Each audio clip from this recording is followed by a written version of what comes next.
네, 주요 외신을 통해서 글로벌 인사이드 소식 확인해 보셨습니다. 보다 자세한 내용 나눠보도록 하겠습니다.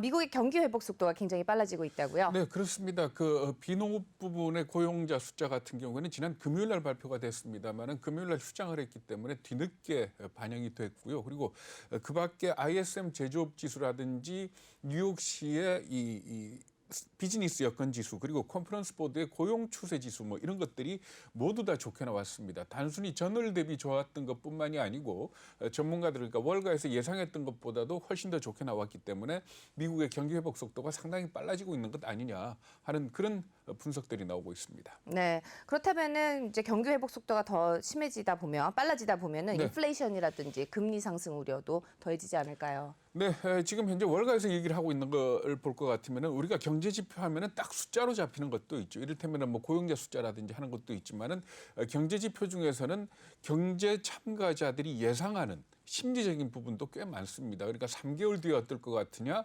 6개월 뒤에 어떨 것 같으냐 하는 이런 것들도 많은데 지금 현재 나오고 있는 경제 지표들 같은 경우에는 경기 부양책에 따른 수표를 받기 전 그리고 또 백신 접종자 숫자가 지금보다는 수천만 명이 적을 때 조사를 한 것이다.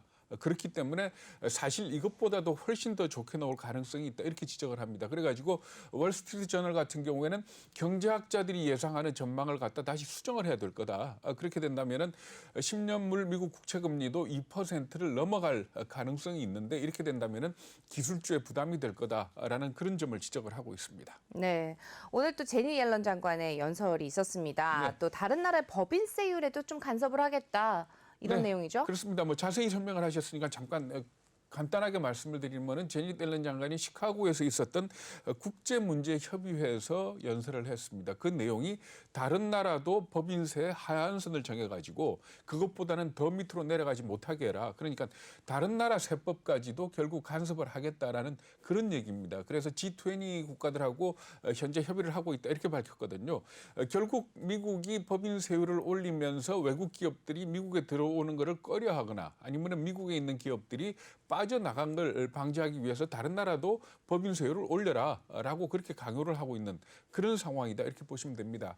앞에서 말씀하셨듯이 조 맨친 의원 같은 경우에 여기 대해서 28%가 아니고 25%를 제안을 하고 있는데 물론 두고 봐야 될 것 같습니다만은 법인세율은 올라갈 게 거의 확실하고 네. 또 전 세계적으로 어떤 공통된 법인세율 하한선이 만들어질 가능성도 굉장히 크다 이렇게 보는 게 옳을 것 같습니다. 네, 이번에 또 원유 시장도 들여다보지 않을 수가 없을 것 같습니다. 지난밤에 또 간밤에 4% 이상 하락하는 흐름을 좀 보여줬는데요. 원유 시장에서 이러한 변수가 좀 부각이 되고 있죠. 네, 지난번에도 한번 지적을 해드렸었죠. 그러니까 핵 문제 때문에 이란이 제재를 받아서 지금 원유 수출을 제대로 못하고 있지 않습니까? 그렇죠. 그러니까 핵 제재를 받기 전에 이란의 하루 원유 수출량은 대략 한 280만 배럴 하루에 그러니까 300만 배럴 가깝게 됐습니다만은 미국의 제재를 받으면서 이게 지금 현재 대략 공식적으로 한 50만 배럴 정도일 거다 이렇게 추정이 되고 있습니다. 그런데 지금 그 미국과 함께 이 이란 제재에 공동으로 합의했던 나라들을 해가지고 지금 회의를 열 것이다. 빈에서